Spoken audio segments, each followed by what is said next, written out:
마태복음 20장 20절에서 34절 저 한 절씩 교독합니다. 그때 세베대 아들의 어머니가 그 아들들을 데리고 예수께 와서 절하며 무엇을 구하니 예수께서 이르시되 무엇을 원하느냐 이르되 나의 이 두 아들을 주의 나라에서 하나는 주의 우편에 하나는 주의 좌편에 앉게 명하소서. 예수께서 대답하여 이르시되 너희는 너희가 구하는 것을 알지 못하는도다. 내가 마시려는 잔을 너희가 마실 수 있느냐? 그들이 말하되 할 수 있나이다.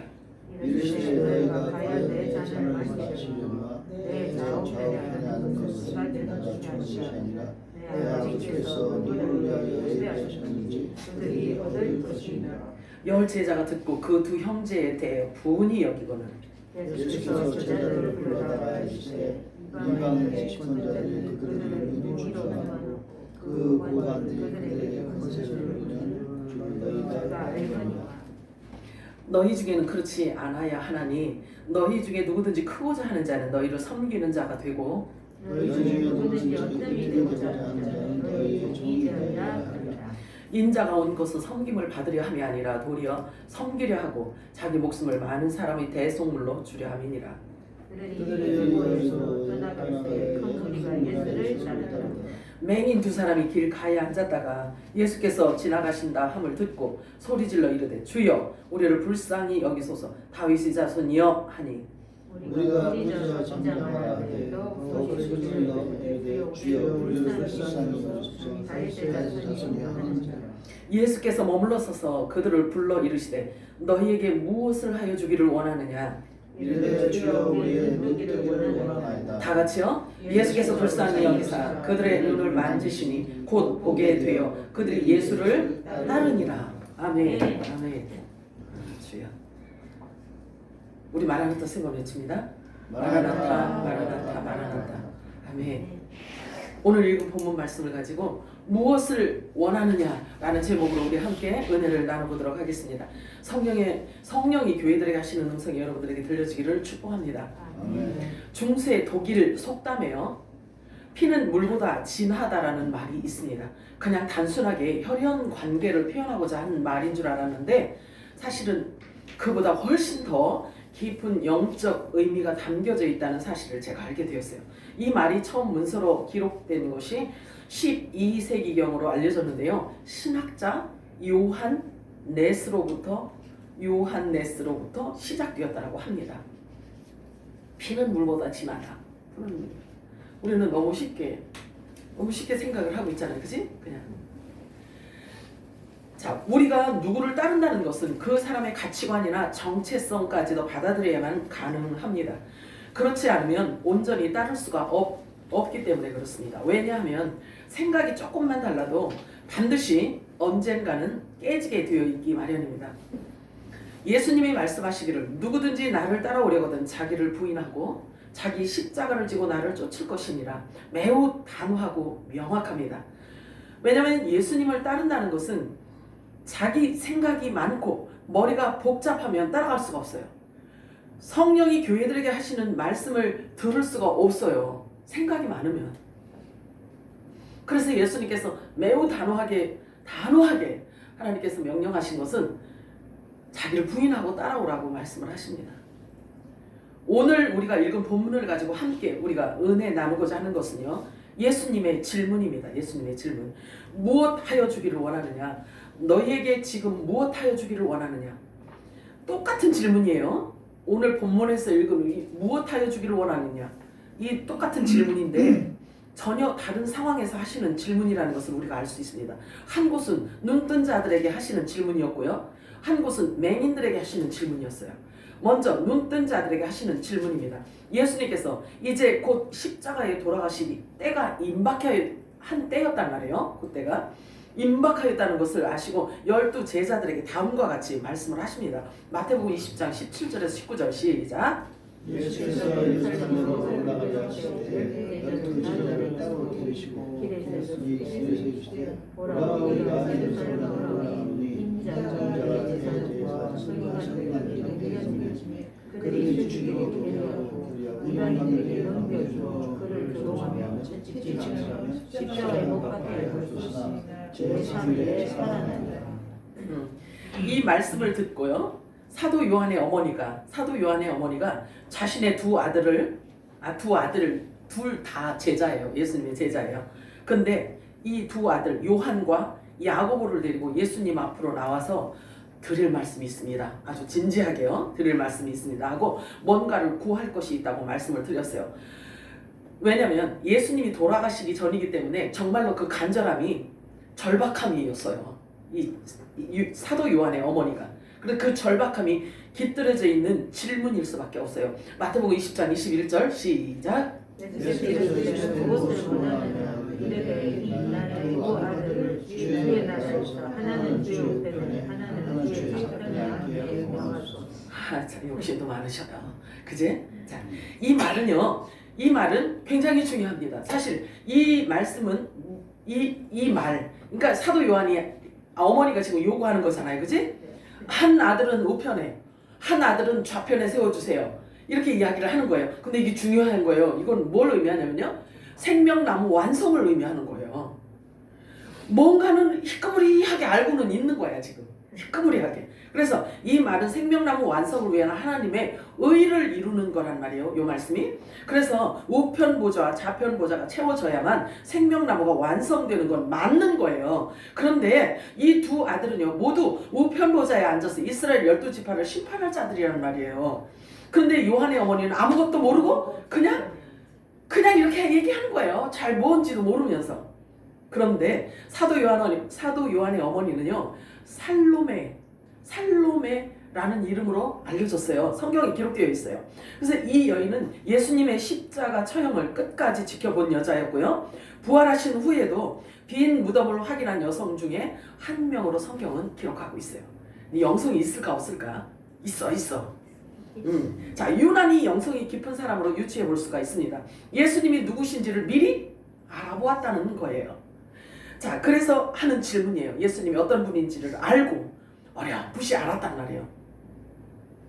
그래서 역시 자 여기 보면은 곧 하나님 나라에서는요 예수님이 왕이시라는 사실을 알아차린 거예요. 예수님이 하나님 나라에는 예수님이 왕일 것이다라는 것을 알아차렸기 때문에 그래서 마음이 급해진 거예요. 예수님이 십자가에 죽으시다고 하니까. 그래서 마음이 급해지니까 돌아가시기 전에 부탁을 해야지. 우리 아들들 부탁을 해야지. 그리고 자신의 두 아들을 우의정, 지금으로 말하면 우의정 좌의정으로 앉혀달라고 부탁을 하는 장면이에요. 역시 보세요. 눈뜬 자들의 구하는 것은 보여지는 높은 자리를 구하고 있잖아. 그렇잖아요? 자, 마태복음 20장 22절에서 23절 읽겠습니다. 시작. 예수께서 대답하시되 너희는 너희가 구하는 것을 알지 못하는구나. 내가 마시는 잔을 너희가 마실 수 있느냐? 그들이 말하되 할 수 있나이다. 예수께서 내가 과연 내 잔을 마시느냐? 내 좌우편에 앉는 것은 내가 주는 것이 아니라 내 아버지께서 누구를 위하여 예비하셨는지 그들이 얻을 것이니라. 내 아버지께서 누구를 위하여 예비하셨든지 그들이 얻을 것이니라. 이렇게 말씀하고 있습니다. 예수님은 모든 주권과 권리를 지금 성부 하나님께 지금 돌리고 계세요. 그치? 그렇잖아요. 물론 이 말씀은요 성경 기록되어져 있는 말씀 가운데서 충돌이 있어요. 이 말씀은. 근데 여러 곳에서 충돌이 있기도 하는 말씀이기도 해요. 왜냐하면 예수님은 다 알고 계셨기 때문에 그래요. 그래서 이렇게 말씀하시는 것이에요. 성령이 임하시면 자 예수님은 다 알고 계셨지만 지금 사도 요한의 어머니에게 우의정 좌의정으로 앉혀달라, 자기 아들을 우의정 좌의정으로 앉혀달라고 하는 이 사도 요한의 어머니에게 일일이 설명을 하려면 아무리 설명을 잘해도 알아들어 못 알아들어. 그래서 성령이 임하면 알게 되어 있는 거예요. 그래서 예수님께서 이렇게 말씀하시는 거예요. 여러 곳에서 충돌이 있어서 자 그런 어떤 말씀과 충돌이 있냐면요. 아버지와 나는 하나니라. 예수님은 당신을 하나님과 하나로 보고 계시잖아요. 그런데 이 사도 요한에게 사도 요한의 어머니에게 그거는 아버지가 알아서 하신다 이렇게 말하잖아요. 당신도 다 알고 있으면서. 그치? 그 다음에 너의 이름 뭐라고 말씀하셨냐면 제자들에게요. 너의 이름이 하나님 나라 생명책에 기록되어져 있는 것으로 기뻐하여라. 자, 그러면 생명책에 이름이 기록되어져 있는 것도 예수님은 알아 몰라? 아시지요. 자, 이런 여러 가지 이런 말씀과 또 말씀하시기를 나와 함께 이스라엘 12지파를 심판하는 자리에 앉게 되리라는 말씀을 예수님이 하셨잖아요. 그지? 그러면 그 야고보나 사도 요한이나 모두 우편 보좌에 앉을 자들인 것을 예수님은 아셨어요. 그런데도 예수님은 이렇게 말씀을 하시는 거예요. 이렇게 간단하게 말씀하시는 분도 있고, 정이 안 믿어지고 막 정말 진짜 안 믿어지는 사람들에게 하나님께서 환상도 보여주시고 꿈도 꾸게 하시고 막 이렇게 하셔요. 근데 여러분들 자주 환상 보지 못하고 성령님이 막 이렇게 말씀하시는 이런 거 못 듣는 이유, 그렇게 말씀하시지 않는 이유 왜 그런 줄 아셔요? 여러분들의 믿음을 인정하신다는 거예요. 여러분들은 그냥 하나님의 말씀, 기록되어져 있는 말씀만 갖고도 믿습니다 하고 따르기 때문에 그 갸륵함에 하나님께서 주시는 은혜란 말이에요. 아시기 바래요. 그래서 그냥 막 무당 찾아다니지 말라고. 하나님의 말씀이면 됩니다. 하나님의 말씀 계시하시고 하나님의 말씀으로 깨닫게만 하면 되는 거예요. 자, 지금 이 시대에 저와 여러분에게 하시는 성령님의 음성인 거예요. 사실은 저와 여러분에게 하시는 음성인 거예요. 음성입니다. 왜냐하면 하나님도 지금 사실은 조급하시지. 자, 하나님의 아들들이 이제 일어나서 빛을 발해야 되고, 그리고 천국 복음을 전해야 되겠고, 사실은 저와 여러분에게 하나님이 엄청 집중해 계시다라는 것을 여러분 아시기 바래요. 안 믿어져도 아멘 하셔. 실제니까. 자, 그래서 우리의 신분과 역할을 이미 다 알고 말씀하시는 것은 이미 아버지의 모든 권세를 부여받은 하나님, 예수님께서는 하나님의 모든 권세, 하늘과 땅의 철저한 권세를 이미 다 받으신 분이란 말이에요. 근데 다 받으신 분이 이 땅에 오셔서 그것을 지체들에게 쏟아놓고 가신 거예요. 쏟아놨어요. 마태복음 16장 16절에서 19절 읽어볼까요? 시작. 대답하여 이르되 주는 그리스도시요 살아계신 하나님의 아들이시니이다.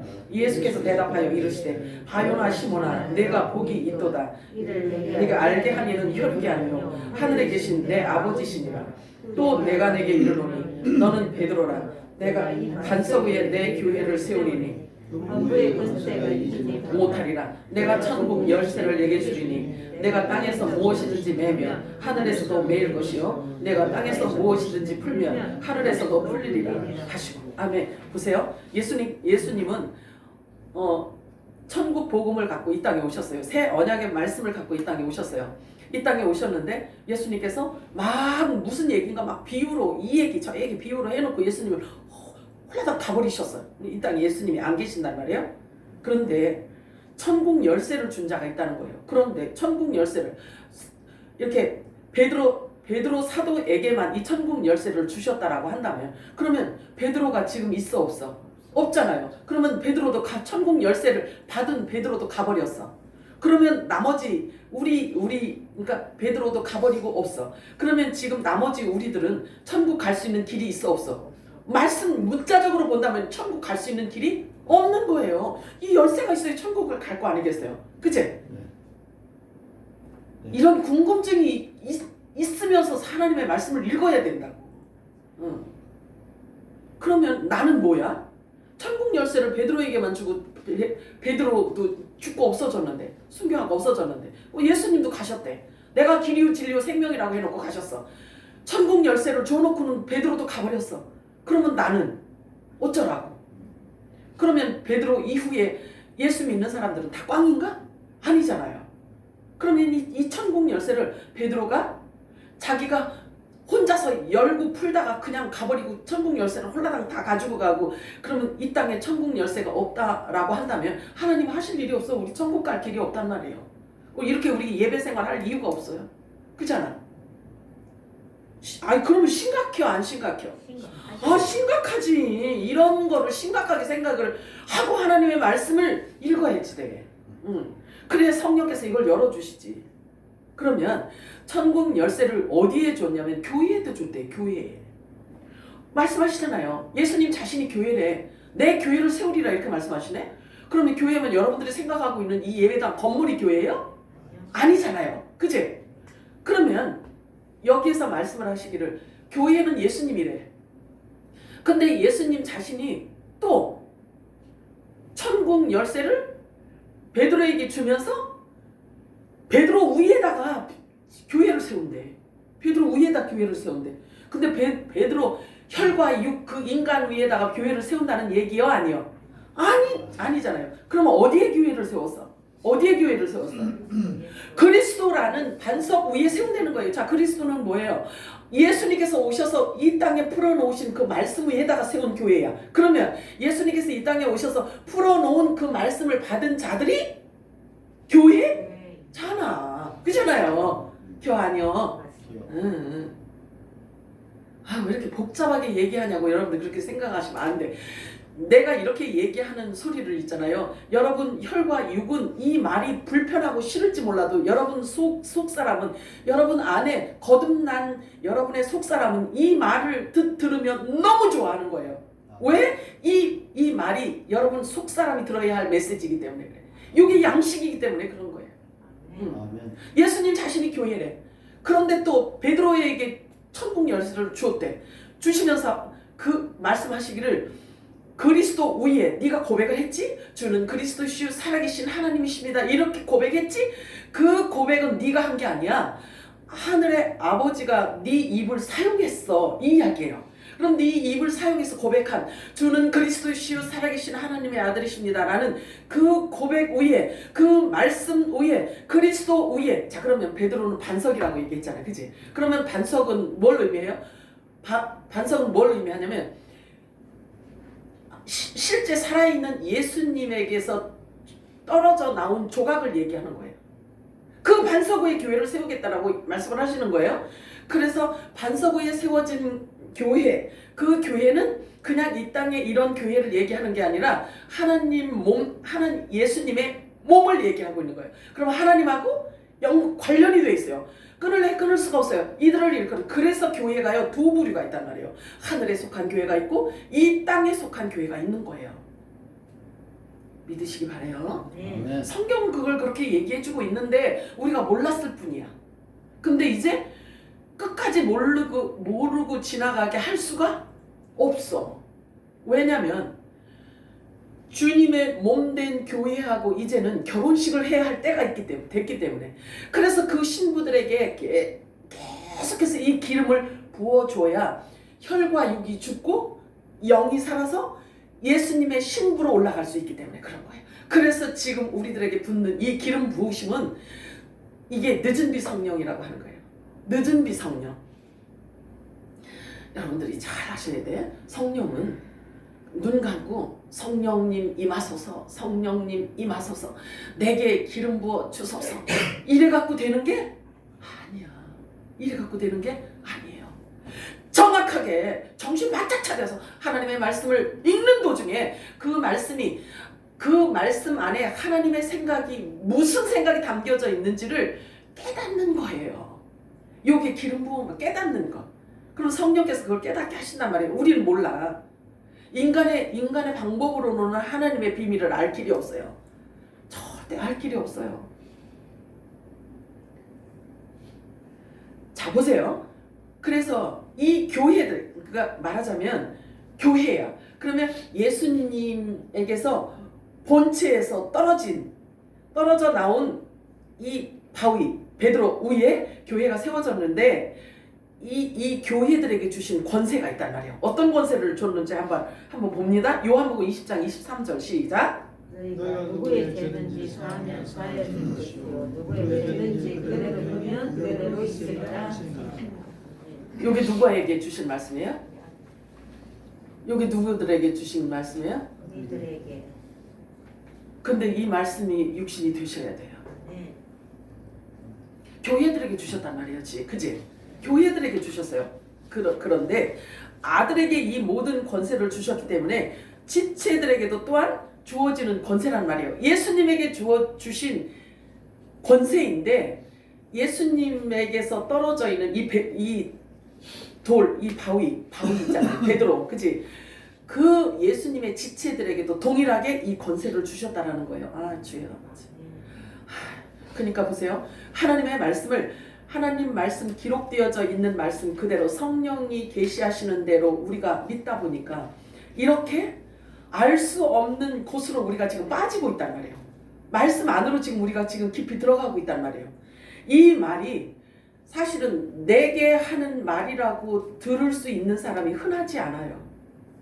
이게 지금 예수님의 지체들에게, 교회들에게 주신 메시지라고 믿는 자들이 흔하지가 않단 말이에요. 왜 그러냐면 예수님하고 연합되어져 있는 지체들에게 성령이 임의로 임하셔서 이 말씀이 뭘 의미하는지를 알아야 이 말씀이 내 것이 될 수 있는 거예요. 이 말씀이 내 것이 된다라고 하면 이 말씀 자체가 이제 역사를 일으킨단 말이에요. 내가 하는 게 아니라. 교환요? 믿어지시면 아멘. 이거 믿어지는 사람이 그렇게 흔하지 않다니까.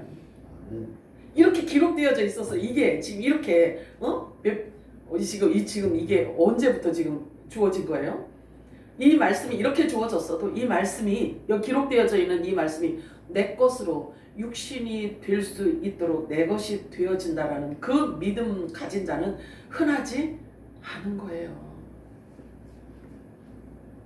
자, 이 말씀이 믿어진다는 것은 곧 그 안에 하나님의 영이 임하였다는 거예요. 이 말씀이 믿어지는 것은. 자, 누가복음 10장 19절에서 20절 읽어볼까? 시작. 너희에게 모든 능력을 제할 권능을 주었으니 너희를 지칠 자가 결코 없으리라. 그러나 주민들에게 항복한 것으로 기뻐하지 말고 너희 이름이 하늘에 기록된 것으로 기뻐하라 하시니라. 아멘. 우리의 가치관을 지금 바꿔놓고 계시는 거예요. 우리의 가치관을 지금 바꾸고 있죠. 요것도 보면은요, 요 말씀을 잘 묵상해 보면은 마지막 때 지체들에게 주시는 메시지예요. 요게 주님 재림이 임박했을 때 지체들에게 주시는 하나님의 권세가 어떻게 일어나는지에 대해서 말씀하고 있는 것입니다. 마태복음 19장 28절 읽겠습니다. 시작. 예수께서 이르시되 내가 진실로 너희에게 이르노니 세상이 새롭게 되어 인자가 자기 영광의 보좌에 앉을 때에 나를 따르는 너희도 12 보좌에 앉아 이스라엘 12지파를 심판하리라. 아멘.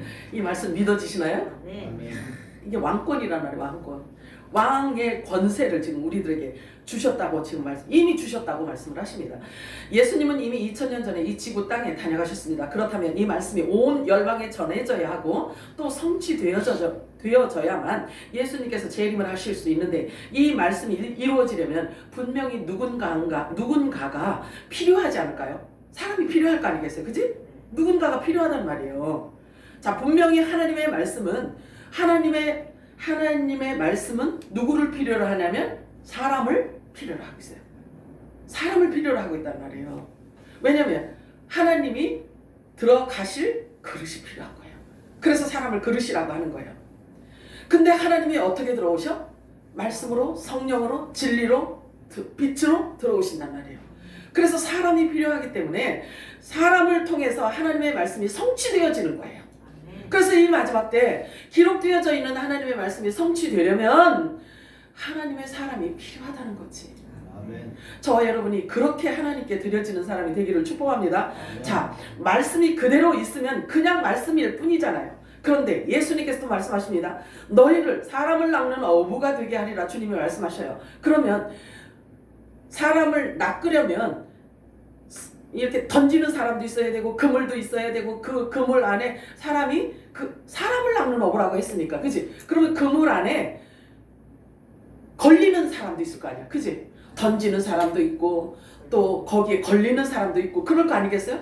그러면 그물 안으로 들어오는 사람이 그 정체성이 다르고 던지는 사람이 정체성이 다르지. 당연히 다르잖아요. 그치? 네. 그러면 던지는 자는 누구냐 이거지. 던지는 자는 누구야? 그리고 그 그물에 걸리는 자는 누구야? 걸리는 자는 누구기 때문에 하나님께서, 예수님께서 그렇게 말씀을 하실까? 그럼 던지는 자는 누구야? 걸리는 자는 누구야? 이게 정확하게 구분이 돼야 안 돼. 구분되잖아. 그러면 그 구분되는 부류를 예수님께서 말씀을 하셨을까 안 했을까? 그러니까 알아야 돼, 몰라야 돼? 알아야지. 알아야 될 거 아니겠어, 그치? 아니요. 너무 유치원 같은 질문을 하는 것 같지만 여러분들의 속사람, 여러분들 안에 있는 영은요, 이 말씀을 좋아해. 그래서 하는 거야. 여러분들이 한 얘기 또 하고 자꾸 싫은 얘기 자꾸 하는 잔소리 같아도 내가 자꾸 이렇게 이야기하는 것은 여러분들이 항상 먹어야 되는 양식이기 때문에 제가 말씀을 드리는 거예요. 그러면 그물을 던지는 자는 누구고 잡히는 자는 누구고 요거를 알아야 될 거 아니겠습니까? 그치? 그러면 잡을 자가 있다면 하나님께서 그물 던져서 잡히는 자가 하나님의 계획이시잖아. 그치? 그러면 잡히는 자가 전부 다 잡힌 뒤여야 주님이 오실 수 있잖아. 기호 아니요? 기호 아니요? 그잖아요. 그러면 던지는 건 어떻게 던지는 건지, 잡히는 건 어떻게 잡히는지, 도대체 그 잡히는 자들은 누군지, 이게 완성이 되어져야 주님이 재림하실 거 아니겠어요? 예수님 말씀하셨잖아요. 이 천국 복음이 온 열방에 다 전파된 후에야 내가 오리라, 이렇게 말씀하셨잖아요. 그러면 저와 여러분에게 이 화목직책의 말씀을 우리들에게 부탁을 했단 말이에요. 그러면 부탁하신 그 말씀 자체가 그물이야. 그게 그물이야. 그러면 그 그물을 촘촘하게 지금 우리가 해야 된단 말이에요. 그래서 그 그물을 우리가 소유할 그 때에는 내가 하고 싶어서가 아니라 그 그물을 던져야 되는 내 안에 성령께서 역사하신단 말이에요. 그런데 누구를 사용하냐면 우리 입을 사용한단 말이에요. 그러니 저와 여러분이 지금 기름 부으심이 꽉꽉 들어 차야만 하나님의 뜻을 이 마지막 때 이루실 수가 있단 말이에요. 아멘. 예수님께서 오셔서 화목 제물로 십자가에 죽으셨어요. 근데 예수님께서 또 가시면서 우리들에게 뭐라고 말씀을 하셨냐면 너희들이 또 화목제래. 우리 보고 너희들이 화목의 직책을 감당해야 하는 자들이라는 거예요. 그러면 예수님이 가신 그 길을 가는 저와 여러분을 통해서 화목이 이루어지는 것을 주님께서 말씀을 하셔요. 그러면 예수님이 가시면서 주신 이 바톤을 저와 여러분이 지금 들고 있단 말이에요. 바톤을 들고 있단 말이에요. 그러면 저와 여러분도 예수님이 하신 그 일을 우리도 해야 되는 거예요. 그래서 성령 받은 자들에게 성령을 받으라 우선 예수님이 말씀하시잖아요. 기억 아니야? 성령 받으라. 그래서 성령을 받으라 하시면서 뭐라고 말씀하시냐면 너희가 누구의 죄든지 사하면 사하여질 것이고 그대로 두면 그대로 있는데요. 자, 그러면 예수님의 그 바톤을 받은 자들에 의하여서 이 땅의 죄가 사해진다는 거예요. 이게 지금 여러분들이 어떤 관점으로 이 말을 듣는지는 모르겠지만 이게 얼마나 어마어마하냐고요. 이게 내 말이요? 성령이 교회들에게 하신 음성이잖아요. 그잖아요? 갑자기 마음이 좀 그래졌어. 자, 보세요. 그물을 던지는 자가 있고 그물에 잡히는 자가 있다는 사실을 성경 우리들에게 말씀하고 있습니다. 그렇다면 누가 그물을 던지는 교회이고 또 그물에 잡히는 사람은 누구인가 하는 것입니다. 예수님께서 이 땅에 오셔서 교회를 세워놓고 가셨는데 아이러니하게도 예수님 자신의 교회라고 말씀을 하시면서 교회가 홀라당 가버리셨네. 그럼 이 땅에 있는 교회는 하나도 없겠네. 그게 아니라는 거지, 그치? 우리 보고 교회라고 해요. 우리 보고 기름 부음을 받은 자들을 일컬어 교회라고 하는 거예요. 그래서 그들의 심령 속에 생명수 강이 사람을 살리는 영을 부어주시겠다는 거예요. 그 영을. 그래서 그 배에서 생수의 강이 흘러 넘치리라 이렇게 말씀하시네요. 그래서 성령이 임한 자들의 입을 통하여서 쏟아지는 그 말이 곧 죄를 사하게 하고 그리고 하나님의 나라를 확장시켜 간다라는 이야기입니다. 믿으시기 바라요. 자, 그래서 이 땅에 세워진 교회를 일컬어서 주님의 지체라고, 예수님의 지체라고 말씀하십니다. 뿐만 아니라 하늘에 속한 교회라고 기록해놓고 있어요. 머리는 반드시 몸이 필요해요? 안 해요? 필요합니다. 몸은 반드시 또 머리가 필요하고 머리는 몸이 필요한 거예요. 그래서 예수님과 우리를 머리와 몸으로 성경은 기록하고 있습니다. 예수님이 우리를 싫다고 버릴 수가 없고 우리 또한 예수님 믿기는 너무 어렵고 좁은 길 가는 게 너무 싫습니다. 그래서 예수를 믿을 수가 없습니다. 아무리 입으로 그렇게 해도 이미 한 몸이 된 상태이기 때문에 떨어져 나갈 수가 없는 거예요. 이게 축복이고 은혜죠. 아멘. 그리고 이게 복음이죠. 그치? 자, 그래서 예수님이 두 번을 재림하시는 거예요. 몸인 지체들을 먼저 공중으로 끌어올리는 온전한 연합을 이루셔서 천군 천사들과 함께 신부들을 데리고, 그렇게 해서 신부 결혼식이 있어요. 공중 강림하실 때. 그 다음에 두 번째는 지상 재림을 하십니다. 그래서 한 몸을 이룬 그 천군 천사와 함께 그 지체된 신부들과 함께 이 땅에 내려오게 되는 거예요. 그래서 일단 이번에 오실 때는 어린 양으로 오시는 게 아니에요. 만왕의 왕, 만주의 주, 심판, 이 땅에 남아있는 자들, 이 땅에 남아있는 그들을, 또 예수 믿는 자들을 막 미혹했던 자들, 또 그 모든 자들, 이 땅에 남아있는 자들을 불로 심판하기 위해서 오시는 거예요. 그래서 예수님이 십자가에 돌아가시기 전에 이 자기 두 아들을 우의정 좌의정 앉혀달라고, 사실은 보세요. 사도 요한의 어머니가 그러잖아요. 사실은 이 말이 지금 버전으로 얘기한다면 비리로, 비공식으로 채용해달라는 얘기 아니야. 우의정 좌의정, 그치? 근데 그때도 이랬네요. 그 치맛바람이 엄청 셌나 봐. 열성적이었어. 자, 그런데 보세요. 비공식 채용해달라고 간구하는 소리를 다른 제자들이 듣고 이제 벌집 쑤셔놓은 것 같아. 화가 났어. 화가 많이 났어요, 제자들이. 그래서 10 제자가 듣고 그 두 형제에게 대해서 분노를 하는 거예요. 분노. 그래서 분이 여겼다고 기록하고 있네요. 마태복음 20장 24절에서 27절 시작. 열지가 듣고 그 두 형제에 대하여 분이 여기거늘 예수께서 제자들을 불러다가 이르시되 이방인의 집권자들이 그들을 임의로 주관하고 그 오간들이 그들에게 권세를 부는 줄 너희가 알거니와 너희 중에는 그렇지 않아야 하느니 너희 중에 누구든지 크고자 하는 자는 너희를 섬기는 자고 너희 중에 누구든지 어뜸이 되고자 하는 자는 너희의 종이 되어야 하리라. 자, 예수님께서 이렇게 쭉 읽어보면, 그러니까 예수님이 비유로 말씀하시고, 예수님이 무슨 일인가를 이렇게 하시고, 어떤 걸 이루시고, 그리고 또 예수님이 이렇게 가시면서 말씀하신 거 있잖아요. 그거를 잘 여러분들이 눈여겨보시면요, 예수님은요 그냥 중구난방으로 일하신 분이 아니야. 중구난방으로 그냥 여기 갔다 저기 갔다 뭐 이렇게 하신 분이 아니에요. 요한복음을 읽으시면서 여러분들이 한번 그 묵상을 해보세요. 예수님이 가신 그 길은요, 예수님의 사역 전체를 거기에 풀어놓고 계세요. 그래서 예수님께서 하신 그 모든 말씀이라든지 아니면 하신 일을 보잖아요. 그러면 주님이 가신 그 길을 하나로 딱 엮어서 설명하고 있는 거예요. 하신 그 사역 안에 있는 그 모든 일들을 통해서 하나님의 뜻과 하나님의 경륜을 그 안에 다 풀어놓으신 것을 알 수가 있게 돼요. 자, 여기 보니까 예수님이 그리스도다라는 것을 고백하게 해놓고 그 그리스도 위에 교회를 세울 것이며 모든 일을 지금 다 말씀하고 있잖아요. 여기 보니까 보세요. 이런 방법으로 이 형제들이, 그러니까 비공식으로 채용해달라는 이야기를 들으니까 이 제자들 마음이 여기서 드러났어? 안 드러났어?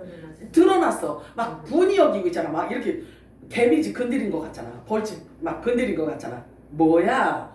너는 뭐야? 나도 그렇게 하고 싶은데 내가 지금 이렇게 참고 있었는데 어쩌자는 거예요. 지금 화가 났어. 제자들이 말은 하지 않았지만 모두 다 높아지기를 원했죠. 높아지기를 원하는 마음을 각자가 갖고 있었다는 사실이 지금 드러나고 있습니다. 이 장면을 보니까 그래요. 자, 나도 우의정이나 좌의정이 되고 싶었는데 이렇게 꾹 참고 있었는데 먼저 터뜨리다니 하고, 그 상황 가운데서 예수님의 대처 방법이십니다. 예수님의 대처 방법. 이 대처 방법이 지금 우리들에게 하시는 말씀인 거예요.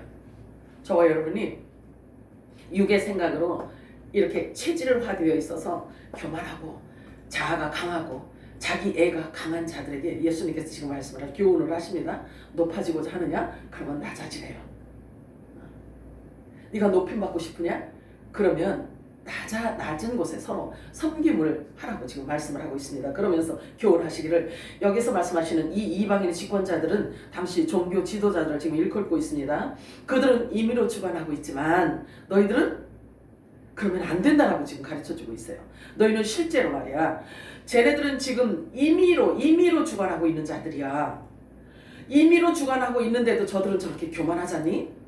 높은 데 앉아서? 그리고 신분과 정체성을 자 그러면서 이렇게 그런데 너희들의 신분과 정체성은 말이야 이 이스라엘의 12지파를 심판하는 그런 다스리는 자들이 너희들에게 주어진 권세야.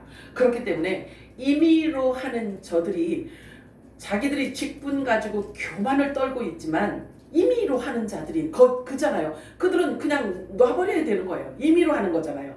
그런데 저들은 곧 잠깐 사이 자기들이 갖고 있는 권세로 저렇게 교만하고 막 잘난 척하고 이렇게 하지만 너희들은 말이야 영원히 너희들이 있어야 할 그 자리, 너희들의 직분, 너희들의 정체성은 영원한 것이야. 그런데 너희들의 직분은 뭔지 알아? 왕권이야. 그렇게 말씀을 하셔요. 그렇기 때문에 으뜸이 되고자 하느냐? 그러면 너희들이 서로 종들이 되어서 서로 섬기기를 원한다. 그렇게 교훈을 하고 계십니다. 그렇잖아요. 그럼 쉽게 예를 들어서 얘기를 한다면 얼마든지 돈을 사용할 수 있어. 지금 얘기하면 누구지? 돈 세계에서 제일 많은 사람? 세계에서 돈 지금 제일 많은 사람 누구지? 이름이 생각이 지금 안 나서. 그러니까 예를 들어서 뭐든지 이제 돈으로 할 수 있는 어떤 이런 모든 일들을 자기 아버지가 그 모든 것들을 다 그 돈을 다 갖고 있어. 그래서 할 수 있어.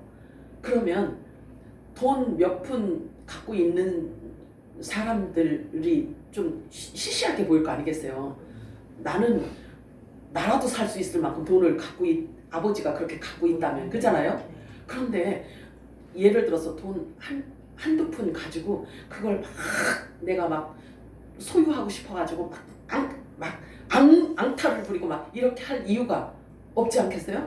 그러면 예수님께서 이 교훈이야 우리들에게 주시는 말씀이란 말이에요. 누구의 죄든지 사하면 사해질 것이요 이스라엘 집 너희들이 나하고 우편 보좌에 앉아서 이스라엘 12지파를 심판하고 다스릴 권세가 너희들에게 주어졌다라고 이렇게 우리들에게 우리 정체성을 가르쳐주고 있잖아요. 그치? 가르쳐주고 있잖아. 예수님이 교훈하신단 말이에요. 그러니까 너희들은 어떤 삶을 살아야 되는지에 대한 교훈이야.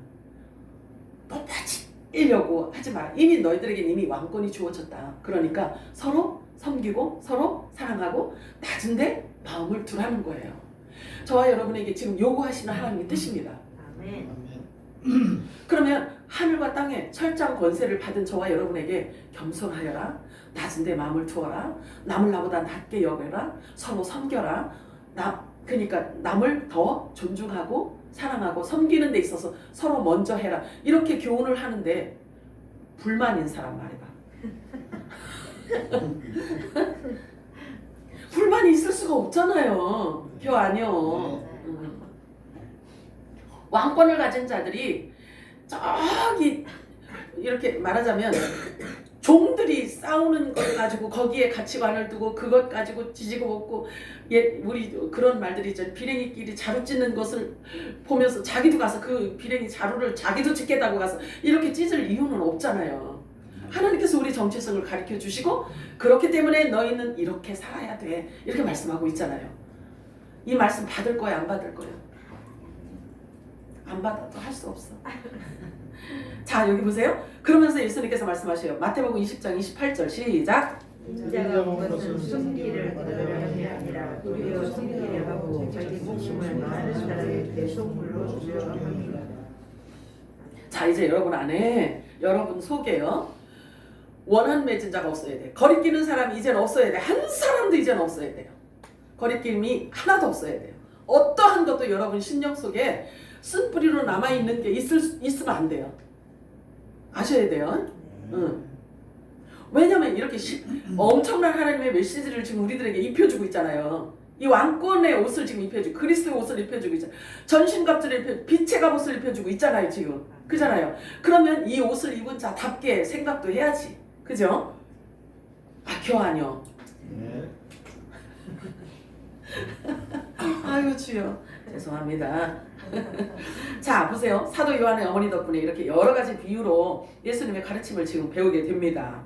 그래서 예수님은 이 땅에 화목제물로 오셔서 십자가에서 죽으셨어요. 33년의 생애가 짧은 시간 같지만 창조주 하나님께서 가장 낮고 낮은 자 피조물의 종의 형상을 입고 오셔서 살아내신 삶으로서는 결코 짧지 않아요. 그래서 고난과 고통의 시간이었음을 알 수가 있습니다. 우리가 일제 36년이라고 하잖아요. 그 일제 36년 일본에 우리가 이제 속국이 되었잖아요. 일본 사람들이 와서 다스리고 우리나라를 다스렸잖아요. 그 36년 동안 저와 여러분 보세요. 나라도 잃어버렸죠. 이름도 잃어버렸죠. 농토도 잃어버렸죠. 언어도 모두 다 빼앗겨 버렸잖아요. 그치? 다 빼앗겨 버렸잖아. 그러면 예수님께서 이 땅에 오셔서 만왕의 왕이요. 창조주 하나님께서 이 땅에 오셔서 33년 동안 사시는 동안에 예수님은 그 모든 것들을 이 땅에 있는 사람들로부터 다 무시를 당하신 거란 말이에요. 이보다 더 큰 아픔과 고통이 어디 있겠냐고요. 그제? 저와 여러분을 위해서, 저와 여러분을 이 땅에 우리 심어서 우리를 신부로 우리를 데려가시기 위해서였단 말이에요. 그래서 저와 여러분은요, 어마어마한 빚을 진 사람들인 말이에요. 큰 소리 칠 사람이 하나도 없어. 근데 또 성경은 그렇게 얘기하는 우리들에게 또 소망을 주시네요. 사랑의 빚 외에는 지지 말라 이렇게 말씀하시잖아. 그잖아요? 그래서 하나님께 사랑의 빚을 많이 진 자일수록 결과적으로 많은 은혜와 은총을 입은 자라는 증거예요. 아멘요? 깨닫는 것을 얘기하는 거예요. 깨닫는. 자, 그래서 저와 여러분이 하나님께로부터 얼마나 큰 빚을 진 자들인지 잊으면 안 됩니다. 중요한 것은 이 땅에 존재하는 저와 여러분을 통해서 예수님을 대신하여 화목하게 하는 말씀을 우리들에게 부탁하셨단 말이에요. 빚을 진 자들에게 하나님이 그 말씀을 지금 우리들에게 부탁을 하셨어요. 그래서 예수님을 대신하여서 화목하게 하는 말씀을 부탁받은 자들이라는 것을 성경은 기록하고 있어요. 아이고, 그냥 은혜 받는 것은 좋은데 하나님의 부탁받은 그 부탁은 내가 어려워. 힘들어서 할 수가 없어. 이렇게 할 수가 없는 거예요. 지금 빠져나가고 싶지? 하나님이 맡긴 일은 그냥 은혜만 주십시오. 그냥 은혜만 계속 주십시오. 그냥 은혜만 받다가 그냥 오 할렐루야 하고 있다가 가겠습니다. 이런 생각하고 있으면 안 돼요. 안 돼요.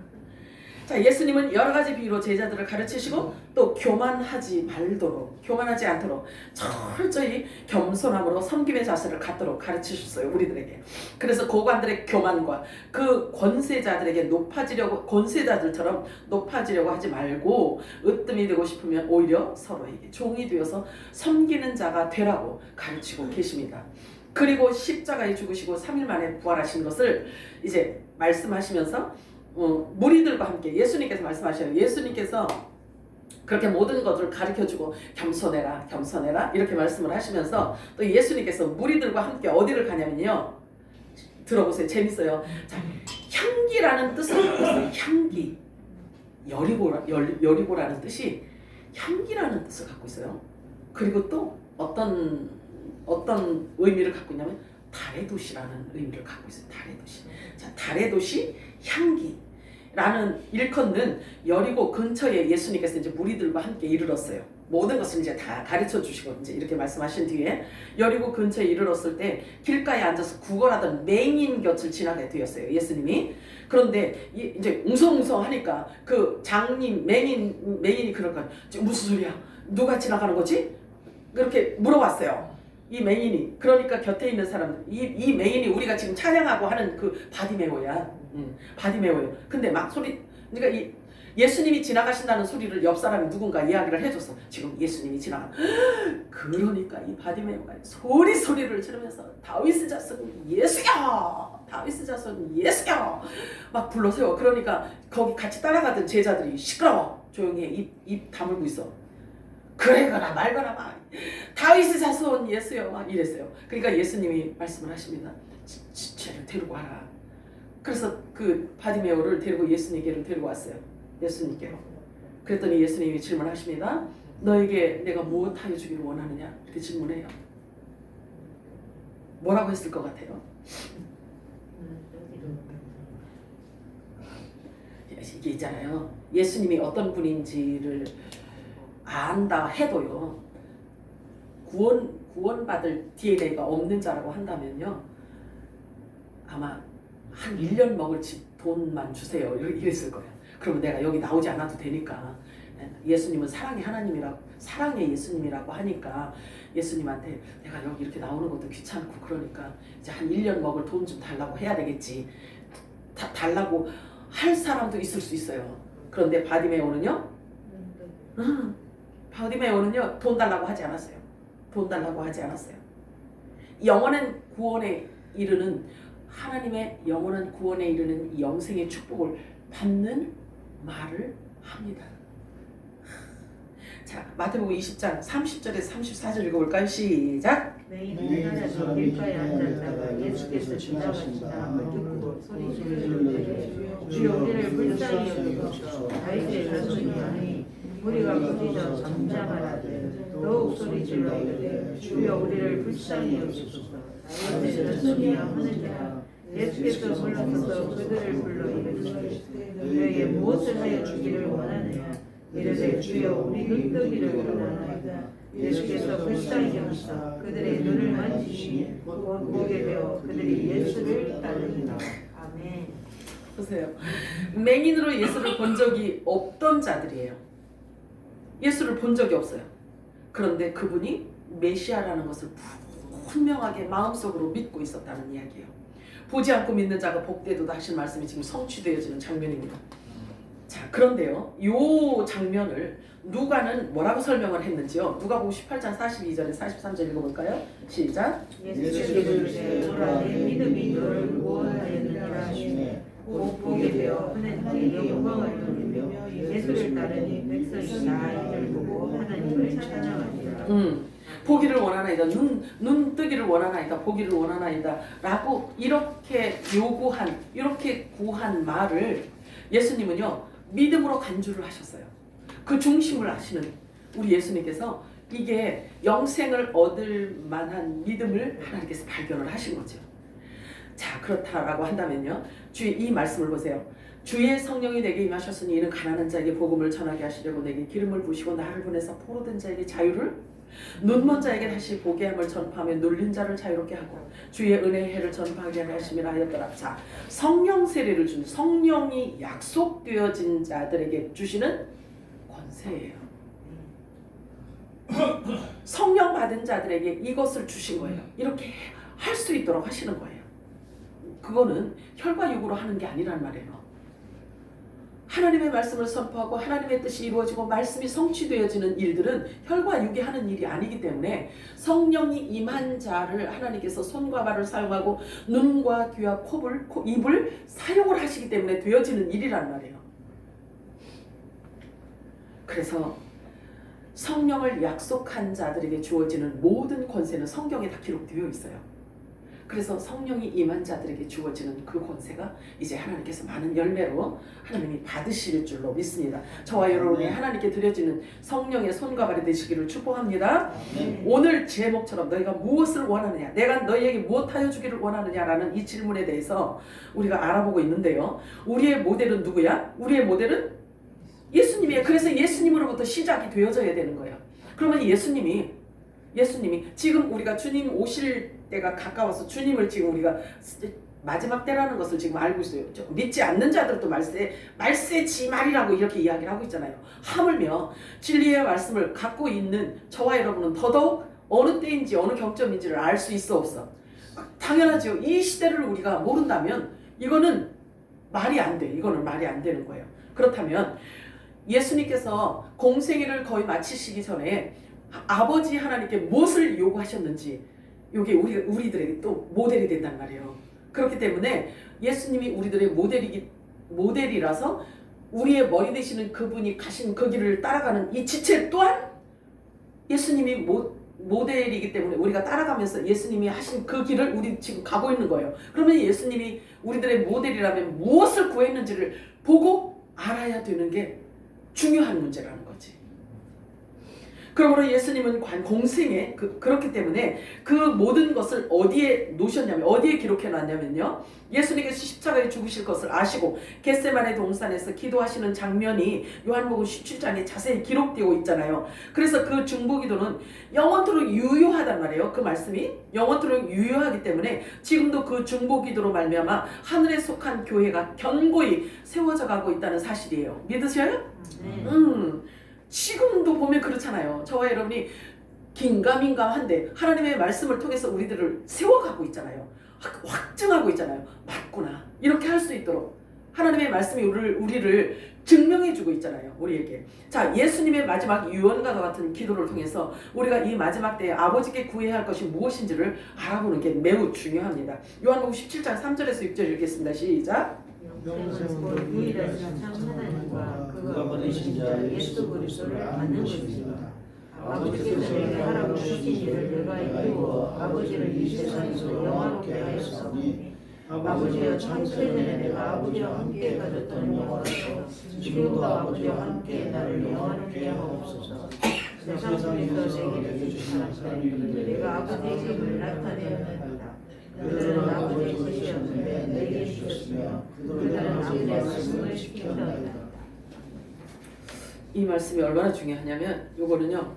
그러면 창세 전에 있던 비밀을 지금 예수님이 지금 드러내고 계신 거잖아요. 그죠? 창세 전에. 그러면 이 말씀이 내 것이 되려면 어디부터 열려야 되냐면 창세기가 열려야 돼요. 그리고 오메가 되시는 알파가 되는 창세기가 열려야 되고 오메가 되는 계시록이 열려져야 이 메시지가 뭘 의미하는지를 알게 돼요. 그래서 이 말씀 자체가 내 것이다 라고 생각할 수 있으려면 성경 안에 있는 것들이 계시되어져 있지 않으면 이 말씀을 내 것으로 받을 수가 어려워요. 믿어지지 않으니까. 자, 여기에서 보니까 여기 말씀에 그들은 아버지의 말씀을 지키었나이다 이렇게 표현하고 있죠. 그지? 그들은 아버지의 말씀을 지키었나이다. 완성형을 쓰고 있단 말이에요. 근데 이 말이 원문에 뭐라고 표현하고 있냐면요. 굳게 붙잡다 이렇게 표현하고 있어요. 이게 지키었다라는 말이 굳게 붙잡고 있다라는 이야기예요. 그 다음에 또 뭐라고 표현하고 있냐면요. 참 재밌어요. 손실이나 해방으로부터 방지했다 이렇게 표현하고 있어요. 그러면 손실이나 해방으로부터 해방이 아니라 해로부터 손실이나 해로운 것으로부터 방지되어져 있다라고 이렇게 말하고 있어요. 그러면 하나님의 말씀, 진리의 말씀을 왜곡시키지 않았다는 것을 얘기하고 있죠. 그지? 그 다음에 또 뭐라고 표현하는지 아세요? 재밌어요. 자기 개인적인 목적을 위해서 결혼하지 않은 상태를 유지하다 이렇게 표현하고 있어요. 하나님의 말씀을 저들이 하나님의 말씀을 지켜나다. 예수님께서 말씀하시잖아요. 예수님이 말씀하시면 하나님 아버지가 주신 모든 말씀을 그들에게 주었나이다 이렇게 표현하시잖아요. 그지? 그들에게 주었나이다. 그랬더니 그들이 내가 아버지께로부터 온 것을 그들도 알고 그리고 내가 그들에게 말을 했더니 그 말이 아버지가 준 말인 것을 그들도 알았는데 그들이 아버지가 주신 그 말씀이 조금도 왜곡되지 않고 흐트러지지 않고 잘못되어지지 않고 거짓부렁으로 바꾸지 않고 그대로 그 진리의 말씀을 그대로 갖고 지켰던 자들입니다 라고 이야기를 하는 거예요. 그러니 예수님이 주신 이 땅에 풀어놓으신 그 말씀이 얼마나 중요한지 아세요? 얼마나 너무너무 중요해서 주님이 저에게 깨닫게 하신 게 있어요. 너무너무 중요한 말씀이기 때문에 비유로 하셨다는 거예요. 비유라는 요 보자기로 딱 씌워놨더니 사탄이 그것을 장난칠 수가 없어. 비유로 해놨더니. 그래서 비유라는 보자기로 은혜의 보자기로 예수님이 하신 그 말씀을 이렇게 꽉 쌓아놨더니 이렇게 2000년이 지나도 요게 변질이 안 됐다는 거예요. 변질이 안 됐다라는 것은 이 비밀이 이 쌓여져 있는 이 비유가 언제 열리냐면 주님이 오실 때 가까울 때 그때 열리기 때문에 이게 비유의 그 안에 있는 비유의 말씀이 고스란히 그대로 있다는 거예요. 변질되지 않고 사단이 그걸 마구 망가뜨리지 않고. 신의 한수인데. 주여 아버지 감사합니다. 우리 하나님 너무 감사합니다. 자, 그래서 그죠? 너희는 무엇을 원하느냐라는 이 질문할 때 우리는 어떻게 대답을 해야 하는지, 창세전에 아버지와 함께 가졌던 영화를 다시 회복되게 하옵소서, 이 기도를 해야 된다는 거예요. 왜 그럴까요? 왜? 우리의 본향이기 때문에 그런 거예요. 우리의 본향. 우리를 본향으로 돌아가게 해달라고 우리도 구해야 되는 거예요. 예수님처럼. 나도 말씀 속에 있던 복음의 씨였고 그 생명을 누리고 있었던 자들이었기 때문에 그렇습니다. 그래서 이 말씀은요, 믿어지는 자가 기도 방법이 바뀌는 거예요. 말씀이 믿어지는 자들은 기도의 형태도 바뀐단 말이에요. 그 말씀 안에 있었던 영의 생명이고 우리가 그 다음에 하나님의 아들이었고 좋은 씨였고 예수님의 지체였기 때문에 이런 기도를 우리도 이 기도를 해야 된다는 거예요. 왜? 우리 본향이니까. 우리가 갈 곳이기 때문에. 그래서 세례 요한의 제자들과 따르는 사람들이 많이 있어. 이 세례 요한과 사도 요한하고 다르다는 걸 아시죠? 세례 요한에게도 따라다니는 사람이 많이 있었어요. 진짜 많이 있었단 말이에요. 아주 그 당시 하나님께서 굉장히 유명하게 세례 요한을 높여놓았기 때문에 하나님께서 하신 일이라는 말이에요. 왜 그러냐면 그렇게 해놓아야 예수님에게 그들을 이렇게 보여줄 수 있고 예수님을 소개할 수 있기 때문에 그랬어요. 이게 시대별로요. 하나님께서 필요한 사람을 그렇게 쓰신단 말이에요. 근데 세례 요한에게 그렇게 많은 사람들이 있었음에도 불구하고 세례 요한이 이제 예수님이 등장할 것을 알았단 말이에요. 세례 요한이. 왜냐면 자기가 세례도 주고 했잖아요. 그러니까 그 많은 제자들 앞에서 세례 요한이 뭐라고 얘기를 했냐면, 말이야, 메시아가 등장하셨어.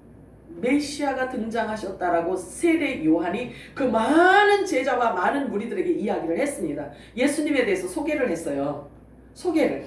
그런데 보세요. 만약에 자기가 세례 요한이 자기도 아주 재밌어. 세례 요한도 우편 보좌에 앉아 있을 자라고 한다면 그 아무리 사람들이 많이 있어도 자기가 예수님을 따라가야지. 자기가 우편 보좌에 앉을 자라면. 그잖아요. 그런데 그냥 그 무리와 그 제자들에게 그냥 이야기만 해줘. 예수님 이야기만 해줘. 말이야, 메시아가 나타났어. 저분이 메시아야. 저분이 그리스도야. 이렇게 이야기를 하니까 그 많은 무리와 그 많은 제자들 중에서 우편 보좌에 앉을 자가 딱 2명밖에 안 나타나. 2명이 딱 나타난다. 요 2명이 딱 나타나서 자기 스승이, 자기가 그렇게 존경했던 세례 요한이 소개한 그 예수님에게로 돌이킨 자가 2 제자가 있다. 그게 누구냐면 베드로 형제 안드레와 요한이에요. 안드레와 요한. 이들은 12 제자에 포함될 자들이야. 그러면 결국 우편 보좌에 앉을 자들이라는 거죠. 이 말씀을 보면서 내가 진짜 놀랐어. 2명밖에 없구나. 그래요. 그 외에 또 그런 후에도 또 많은 사람들이 또 올 수 있었겠지만 성경에 기록되기는 그렇게 해놓고 있어요. 자, 그래서 예수님께서 계속 아버지께 구하고 있습니다. 아들을 영화롭게 하옵소서. 영화롭게 하게 하옵소서. 부활시켜달라는 얘기예요. 예수님이 혈과 육을 가지고는 하나님 나라로 갈 수가 없기 때문에 부활시켜달라. 겟세마네 기도가 사실은 그 기도예요.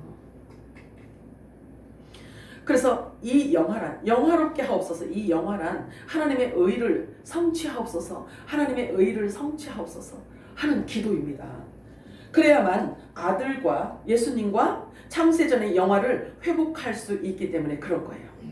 그렇죠. 그럼 보세요. 저와 여러분이 우리가 가야 할 그 본향을 향한 기도를 해야 되는데 그런 방법으로 회복시켜달라고 기도하는 게 마땅한 거예요.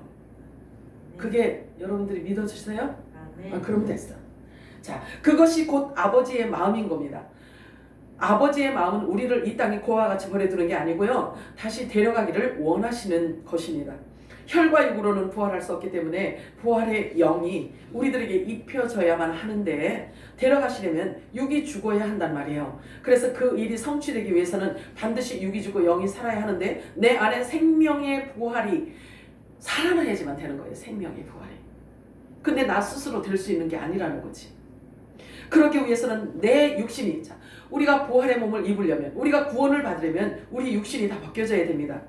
여러분들이 어려워도요, 여러분 속 사람들은 이 음성을, 이 성령의 음성을 들으니까 걱정하지 않으셔도 돼. 자, 우리의 육신이 벗겨져야 되는데요, 어떤 존재가 돼야 되냐면 고운 가루가 돼야 돼요. 고운 가루가 되려면 첫째 어떻게 돼야 되냐면 불에다가 막 높은 불에다가 달달달달 볶아야 돼요. 껍데기 싹 벗겨놓고 달달달 볶아가지고요, 볶은 걸로도 안 돼. 그걸 갖다가 막 맷돌에다 갖다가 막 빠스러뜨려서 갈아야 돼. 이렇게 돼야 된대. 이거 보고 고운 가루라고 하는 거예요. 정말 생각만 해도 아찔하지 않아요? 근데 이게 나 스스로 할 수 있는 거냐고요. 하다가 지쳐서 그만두지. 아니 내가 천국 안 가는 게 낫겠지, 내 이걸 못하겠다, 그렇게 지칠 수가 있잖아요. 근데 하나님은요, 하나님은 지치지도 않으셔요. 졸지도 않으신단 말이에요. 그래서 생명책에 기록되어져 있는 자들을 다 기억하셔서 직접 찾아다니시면서 그들을 고운 가루로 만드셔. 사람의 몽둥이를 붙이기도 하시고 물과 불을 통과하기도 하시고, 그런데 죽이지는 않으셔. 그래가지고 고운 가루 만드시고 거룩한 떡덩이가 되어야만 우리가 예수님과 연합을 이룰 수가 있단 말이에요. 그래야 아버지께로 우리가 갈 수가 있습니다. 그래서 예수님도 육체를 입고 계시기 때문에 이 부활의 영광을 얻기 위해서 그토록 기도하셨던 것입니다. 아버지께서 내게 하라고 주신 모든 일을 내가 이루어서 아버지를 이 세상에서 영화롭게 하였습니다. 그렇다면 예수님께서 이 땅에서 천국 복음을 다 전하셨다는 말씀인데요, 그러면 그물을 던지셨기 때문에 이제는 이 땅에서 천국의 아들들을 거두시는 때가 된 거죠. 자, 요한복음 17장 2절 읽겠습니다. 시작. 아버지께서 아들에게 주신 모든 사람에게 영생을 주게 하시려고 만민을 다스리는 권위를 아들에게 주셨습니다. 여기에서 이들이란 우편 보자, 여기 보면은 아버지께서 여기 모든 사람들이라고 이렇게 이야기를 했어요. 그러면 우편 보자 남자의 부활체와 좌편 보자 여자의 부활체, 곧 어린 양의 생명책에 이름이 기록되어져 있는 자들을 지금 의미하고 있어요. 그래서 이 천국 복음이 온 땅 열방에 선포되어질 때 주님이 오신다고 말씀하고 있습니다. 그러나 부활 생명체를 입으려면 묵은 곡식으로는 안 돼요. 그래서 묵은 곡식으로는 이 땅에 죄 사함의 역사가 일어날 수가 없습니다. 그래서 예수님이 말씀하신 성령을 받으라. 자, 성령을 받으라. 자, 그러면 성령을 받는 것이 가장 중요한 핵심인데, 성령을 받는 것을 저와 여러분은 잘못 배워왔기 때문에 성령 받는 게 성령이 오소서 이래가지고 되는 게 아니에요. 아시겠죠? 그래서 성령 받은 자들을 통해서 이 땅의 죄를 사하는 역사가 일어나게 됩니다. 성령이 임한 거룩한 성전된 자를 통해서 천국 복음이 선포되어져야만 이 땅의 죄 사함의 역사가 나타날 수가 있습니다. 이것이 하늘 권세인 거예요. 창세전에 아버지와 함께 가졌던 영화를 저들도 보게 하소서. 저들은 아버지의 것이었습니다. 예수님 고백을 계속하고 계세요. 그리고 저들에게 아버지의 말씀을 다 주었나이다. 육이 죽는 부활 생명을 그들에게 주었나이다. 아버지의 말씀은 진리니이다 라고 말씀을 하셔요. 그랬더니 그들이 아버지의 말씀을 그들에게 주었더니 그 천국의 비밀을 깨닫고 진리의 말씀을 그들이 지켰나이다. 예수님께서 고백을 하십니다. 저들 역시 좋은 씨, 복음의 씨, 천국의 아들들입니다. 예수 그리스도의 나의 지체들입니다. 이렇게 하나님께, 성부 하나님께 이제 이렇게 중보기도를 지금 예수님이 하고 계셔요. 자, 마가복음 4장 11절 12절 읽어볼까요? 시작. 하나님 나라의 비밀을 너희에게는 주었으나 외인에게는 모든 것을 비유하라니 이는 저희로 보기는 보아도 알지 못하며 듣기는 들어도 깨닫지 못하게 하여 돌이켜 죄의 사함을 얻지 못하게 하려 함이라 하시고. 아멘. 여기 보니까 죄의 사함을 얻는다는 것은 하나님 나라의 비밀을 아는 거라고 이야기하겠네. 그죠? 하나님 나라의 비밀을 아는 것이 죄의 사함을 얻는 길이라고 말씀하고 있어요. 그럼 우리가 생각했던 거하고 좀 다르잖아요. 그치? 자, 죄의 사함은 솔직히 한번 이렇게 시간이 자꾸 가는데, 자, 솔직히 한번 보세요. 우리가 죄 사함 받기 위해서 교회에서 우리들에게 뭐라고 가르쳐 주셨어요? 죄 사함 받기 위해서 죄 사함 받으려면 어떻게 하라고 가르쳐 주셨나요? 몰라? 죄 사함 받기 위해서 어떻게 하라고 가르쳐 주셨잖아요. 응? 회개하고 예수님의 십자가의 보혈의 피로 씻음 받으라. 그래. 그럼 우리 집사님이 하신 말씀 갖고 내가 얘기해 볼게. 그러면 회개하고 예수님의 십자가 보혈로 씻음 받으라고 이렇게 이야기를 했잖아요. 그지? 예수님의 피 어디 있어? 예수님의 피를 내놓으라고 해야지. 그럼 예수님이 피를 내놔야 그 피로 내가 씻지. 어떻게 씻든지 그냥 이렇게 내 뿌리면서 씻을 거 아니겠어? 그렇게 이야기해봤어? 안 해봤지? 그러면 피가 뭔 얘기야? 그럼 뭘 피라고 했어? 피로 씻음 받으래. 그러면 회개는 어떻게 해야 돼? 그러면 그 얘기하고 이 이야기하고 지금 충돌이 있어 없어? 있어요. 충돌이 있잖아요. 그잖아요. 비밀을 알아야 죄사함을 받는다고 얘기했잖아요. 그러면 비밀을 모르면 죄사함을 못 받는데요. 그렇잖아. 권사님 내 말이 틀려. 맞아. 맞잖아. 맞잖아. 어르신 딱 맞잖아. 그잖아. 줘요. 자, 그러면 봐요. 비밀을 모르면 예수님이 하신 그 비밀을 몰랐다. 여태까지 몰랐다. 그러면 죄사함을 받았어 못 받았어? 그럼 천국 갈 수 있어 없어? 이거는 유치원생도 알겠네. 이 얘기는 이걸 설명해주면 말씀이 충돌이 있잖아요. 그렇잖아. 자, 요한복음 17장 9절 12절 16절 읽도록 하겠습니다. 시작. 내가 그들을 위하여 비옵나니 내가 비옵는 것은 세상을 위함이 아니요 내게 주신 자들을 위함이니이다. 그들은 아버지일 것이로소이다. 내가 그들과 함께 있을 때에 내게 주신 아버지 이름으로 그들을 보존하고 지키었나이다. 그 중에 하나도 멸망하지 않고 다만 멸망에 자수요니 이는 성경을 응하게 함이니라. 내가 세상에 속하지 아니한 같이 그들도 세상에 속하지 아니하였다.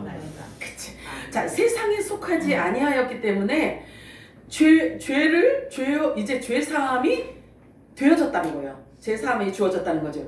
땅에 속하지 않은 상태, 하늘에 속한 자요. 아까 우리가 처음에 읽었던 베드로에게 주신 말씀처럼 그 말씀이 이루어진 자, 그리고 천국의 열쇠를 받은 자들에게 죄를 사하는 권세가 주어졌다는 이야기예요. 자, 그러면 우리가 아까 처음에 시작했던 베드로에게 준 천국 열쇠와 그리고 주는 그리스도 살아계신 하나님의 아들이십니다라는 고백과 그리고 교회라는 것이 지금 우리가 쭉 우리가 살펴본 이 말씀 안에 전부 다 지금 설명을 하고 있잖아요. 그지? 그래서 천국 열쇠를 주었다는 것은 하나님 나라의 비밀을 열도록 하셨다는 거죠. 하나님 나라의 비밀을 알도록 하셨다라는 얘기잖아요. 그치? 그러면 천국 열쇠를 가진 자여야만 죄의 사함을 받을 수 있다라고 이야기를 하고 있는 거잖아요. 그치? 그러면 회개하고 하나님 십자가에 예수님의 피로 막 이렇게 씻고 그 피가 지금 예수님 피가 지금 어디 있냐고. 그게 없으니까 결국은 문자적인 것으로 우리가 배운 대로 그렇다라고 한다면 예수님의 피가 없으니까 예수님의 피를 주지도 않으면서 그 피를 씻으라고 하니 우리 상상 속에서 예수님이 흘린 피 그냥 여기서 막 흘리니까 그냥 막 슬프고 아픔을 느끼면서 막 이거밖에 없잖아. 그러니까 그 상상 속에 그 피를 가지고 나한테 그냥 막 이렇게 뿌려. 그거 방법이 없잖아. 예수님의 십자가에서 흘린 그 피로 우리가 죄의 사함을 받는다면 반드시 해야 되는 거 아니겠어요? 죄 사함을 받는다면, 그치? 그러면 그 방법을 내가 막 꾸며내야 되잖아, 내 상상 속에. 그래서 예수님이 피 흘리시는 그 영화로밖에 못 봤잖아. 우리가 직접 본 것도 아니고. 기억 아니야? 그 영화를 본 그 피를 갖고 우리가 막 상상 속에 막 우리를 이렇게 뭘 씻는지 모르지만 죄 씻는 게 그거라고 한다면 그렇게 해야 되잖아요. 근데 그냥 상상 속에서 이루어진 일이기 때문에 죄 사함을 받아서 못 받았어. 당연히 못 받았잖아요. 기억 아니에요? 아이고, 심각하게 만들어서 죄송합니다. 조의를 표합니다. 정말. 자, 그래요. 그러면 이 비밀이라는 것은 비유 안에 감춰져 있는 그 비유가 풀어져야지만, 그 비유가 열려져야지만 그 안에 있는 알맹이를 우리가 먹을 수 있잖아요. 그죠? 이 양식이니까, 영의 양식이니까. 그런데 이 비유의 비유 껍데기를 누가 풀 수 있냐면 아무 사람이나 풀 수 있는 게 아니라 성령이 오셔야지만 이걸 푸신다는 거예요. 그래서 그 안에 있는 영원 생명을 우리가 먹을 수가 있다라는 거예요. 그래야 우리가 육을 벗고 우리 속사람이 다시 태어나서 하나님의 사람으로 거듭나 변화될 수가 있다는 거지. 그래서 혈과 육으로 갈 수 없는 그 나라에 이 혈과 육이, 이 안에 있는 알맹이가 나한테 와서 빛으로 나를, 육을 다 태우고 곤 가루로 만들어서 거룩한 떡덩이가 되어서 주님의 때에 주님이 우리를 데려가신다는 거예요. 이렇게 구원을 받는 거예요. 이게 복음이요. 이게.